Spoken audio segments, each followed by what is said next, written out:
ما شاء اللہ لا حول ولا قوة الا باللہ العلی العظیم حسبنا اللہ ونعم الوکیل نعم المولا ونعم النصیر اعوذ باللہ من الشیطان الرجیم بسم اللہ الرحمن الرحیم الحمد للہ الذی لا یبلغ مدحته القائلون ولا يحصي نعماءه العادون ولا يؤدي حقه المجتهدون الذي لا يدركه بعد الهمم ولا يناله غوث الفتن الذي ليس لصفته حد محدود ولا نعت موجود ولا وقت معدود ولا أجل ممدود فطر الخلائق بقدرته ونشر الرياح برحمته وابتدى بالصخور ميدان أرضه جلت عظمته اللهم صل على صاحب الدعوة النبوية والصولة الحيدرية والعصمة الفاطمية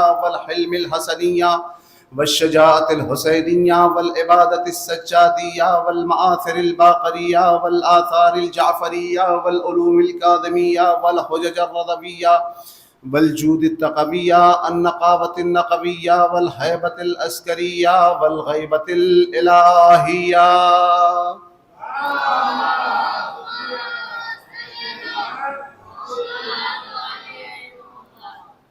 اما بعد فقد قال رسول اللہ صلی اللہ علیہ وآلہ وسلم یا ایھا الناس ھذا حسین فاعرفوہ وفضلوہ ونصروہ. صلوات پڑھیں محمد وآل محمد پر.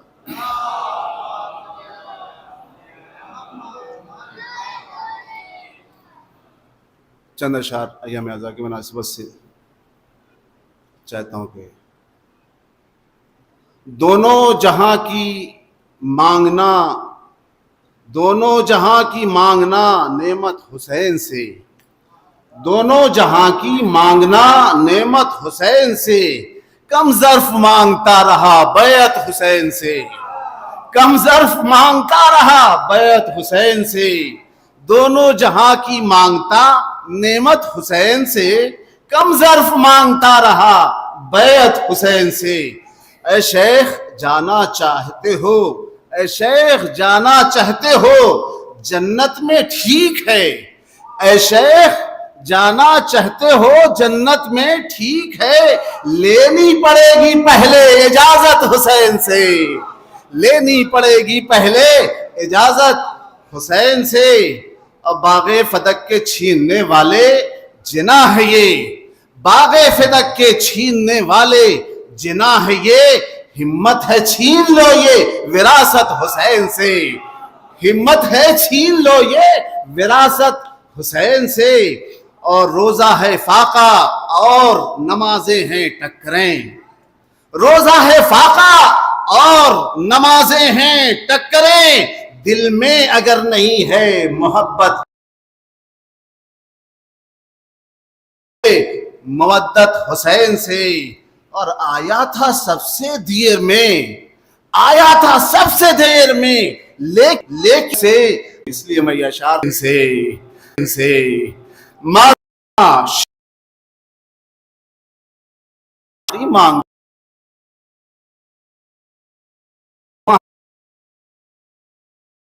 محمد پر.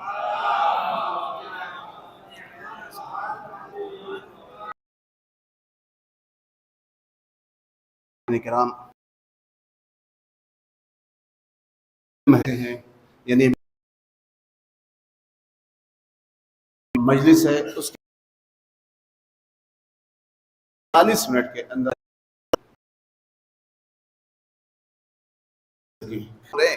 نہیں، ہمیں تو یہ دیکھنا ہے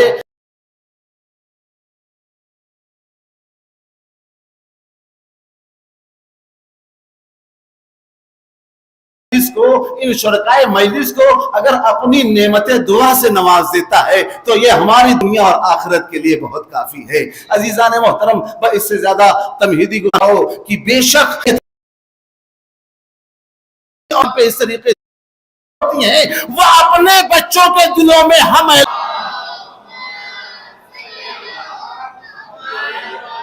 من وجدہ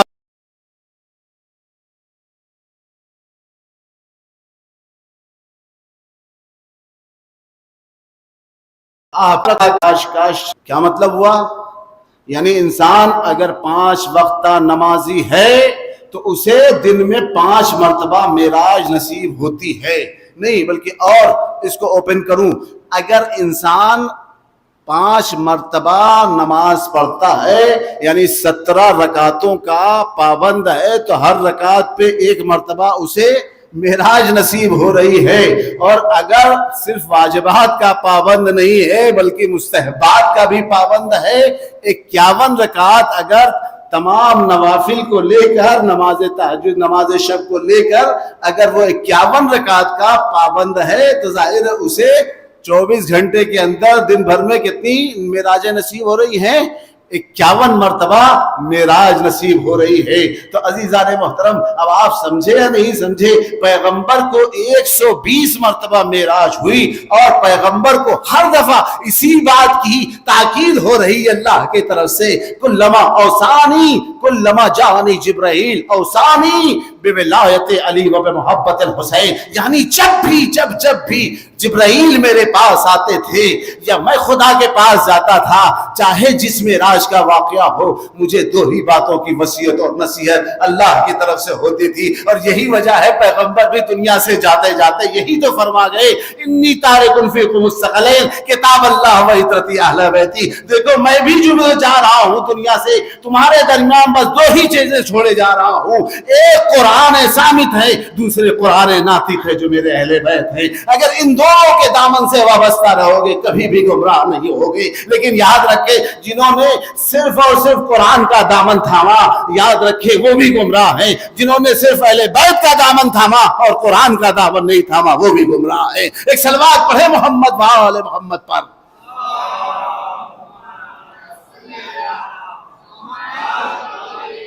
اور 120 دفعہ کیا بھائی، بقول علامہ جوادی کے ایک شب کا ذکر کیا اے جانے والے عرش پر، ایک شب کا ذکر کیا اے جانے والے عرش پر، تیری ساری زندگی معراج ہی معراج ہے، تیری ساری زندگی معراج ہی معراج ہے۔ تو یاد رکھیں ہمیشہ ولایت علی کا دامن ہمیشہ تھام کے رکھیں، محبت حسین اپنے دل میں بسا کے رکھیں، اور یہی وجہ ہے علامہ اقبال کو بھی کہنا پڑا کہ اسلام کے دامن میں بس اس کے سوا کیا ہے، انہوں نے بھی اسی بات کو سمیٹتے ہوئے کہا کہ اسلام کے دامن میں بس اس کے سوا کیا ہے، ایک ضرب ید اللہ ایک سجدہ شبیری، ایک ضرب ید اللہ ایک سجدہ شبیری۔ ایک اور صلوات پڑھے محمد وآل۔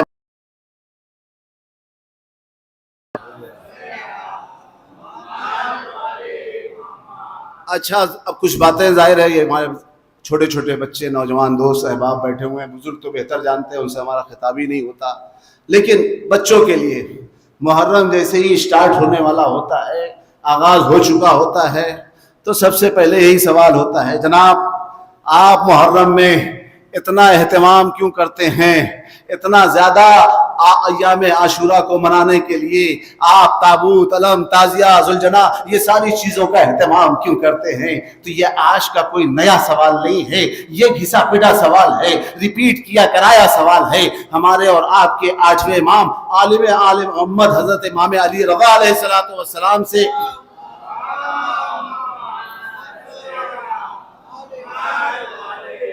1300 سال پہلے، 13 صدی 13 سینچری سے پہلے امام سے بھی یہی سوال ہوا، یبن رسول اللہ ہم دیکھتے ہیں جیسے ہی ماہ محرم کا چاند فلک پہ نمودار ہوتا ہے، ہم دیکھتے ہیں آپ کے ہاں صفِ ازا بچ جاتی ہے، آپ کے ہاں تمام گھروں کو سیاہ کپڑوں میں ملبوس کر دیا جاتا ہے اور ہر ایک آپ کے گھر کا سیاہ لباس پہننے لگتا ہے، اتنا زیادہ آپ اہتمام کیوں کرتے ہیں؟ تو اس وقت میرے مولا نے ایک تاریخ ساز جملہ ایک جملے میں کہا، لَأَلَّا تَنْسَوْنَهُ كَمَا نَسِيتُمُ الْغَدِيرَ، یاد رکھو ہم ایام عاشورہ کو اور محرم کو منانے کا اتنا اہتمام اس لیے کرتے ہیں لَأَلَّا تَنْسَوْنَهُ كَمَا نَسِيتُمُ الْغَدِيرَ، تاکہ ایسا نہ ہو جس طریقے سے تم نے واقع غدیر کو بھلا دیا، واقع کربلا کو بھی کہیں فراموش نہ کر بیٹھو۔ ایک صلوات پڑھے محمد وآل محمد پاک۔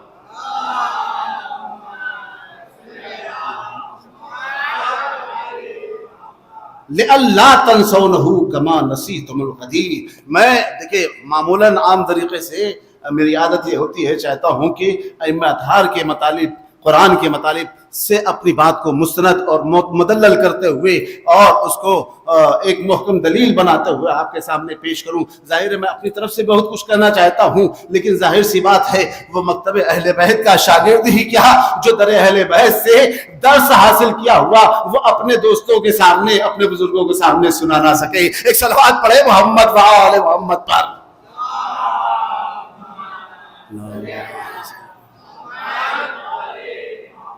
تو عزیزو، میرے مولا نے کیا فرمایا؟ اللہ تنسونہ کما نسیتم الغدیر۔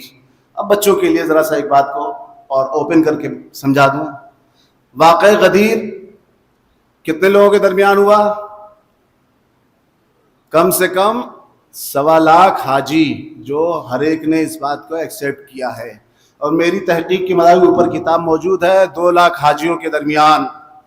اور واقع عاشورہ امام سجاد علیہ السلام کی روایت کے مطابق کم سے کم 30,000 لشکر کے درمیان واقع ہوا۔ اب ظاہر سی بات ہے، آپ کاؤنٹ کیجئے کہ تعداد کس کی زیادہ ہے؟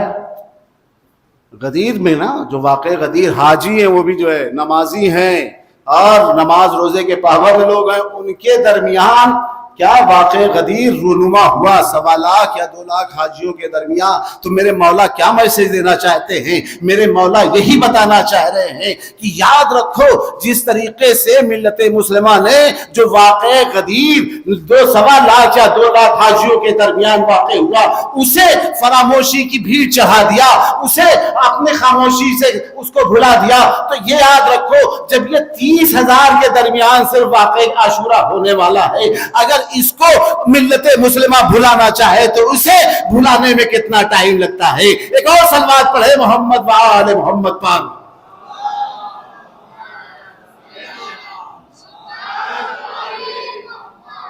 اسی لیے شاعر اہل بیت تقی نوگانوی آواز دیتے ہیں، دنیا محبت میں ہم شور مچائیں گے، دنیا محبت میں ہم شور مچائیں گے، سوتے ہوئے لوگوں کو نعروں سے جگائیں گے، سوتے ہوئے لوگوں کو نعروں سے جگائیں گے، اور دنیائے غدیری کا پرکیف تقی منبر تاریخ بھلائے گی ہم یاد دلائیں گے، تاریخ بھلائے گی ہم یاد دلائیں گے۔ ایک اور صلوات پڑھے محمد و آل محمد پر۔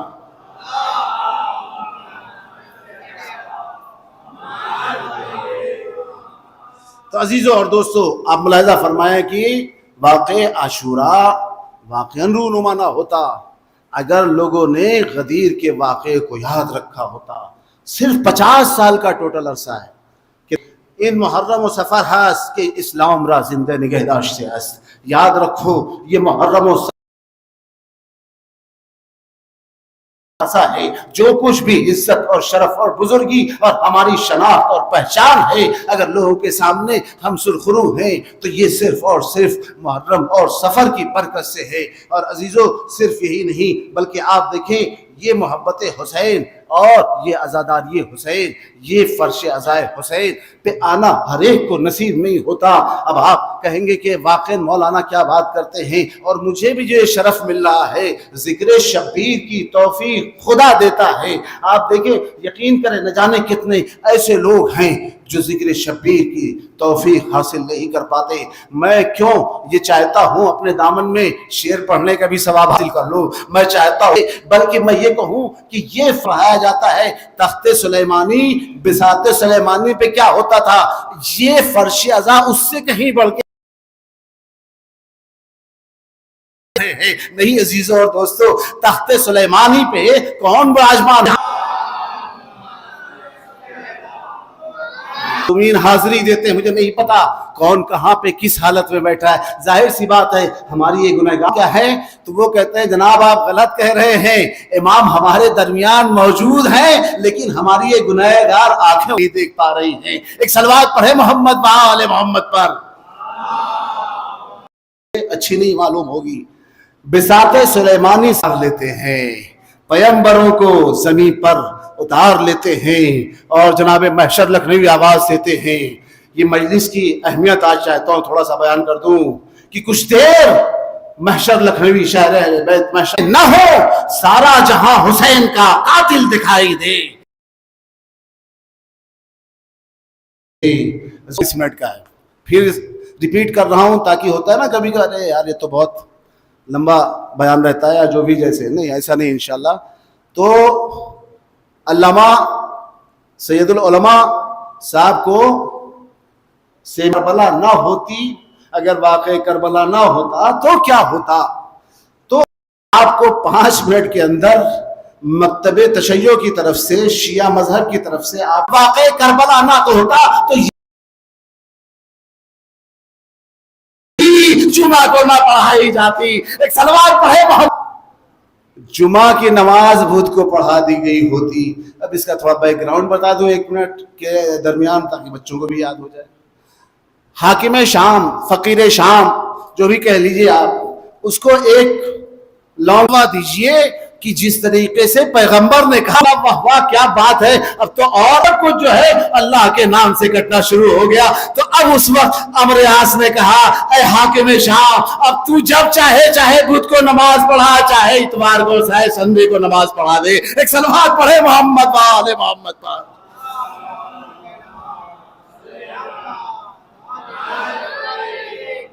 اب سمجھے آپ، اگر واقع کربلا نہ ہوتا تو کیا ہوتا؟ یہ ساری زحمت ہوتی امام حسین علیہ السلام کی، اور یہ اس دنیا سے واصل جان یہ مطالبہ بیعت امام حسین علیہ السلام تک پہنچا. تو امام مثلا یاد رکھو، مجھ جیسا کوئی بھی اپنے یزید وقت کی بیعت نہیں کر سکتا. اللہ عزادارو، بس یہ کہہ کے امام حسین علیہ السلام نے 28 رجب کو اب امام حسین علیہ السلام نے سب سے پہلے جان لے آئی تھا. اس وقت تمہارے نانا نے کہا تھا دیکھو اے مجھے واپس کر دیا، ارے تمہاری مادر گرامی فاطمہ زہرا آئی، میں نے انہیں واپس کر دیا، تمہارا بھیا حسن مجتبی ہی تم آئے. اس وقت میں نے تم کو بھی روکنا چاہا، لیکن میں سر پہ امامہ ہے نہ پیر میں نالین ہے. تو اس وقت کہا اے ام سلمہ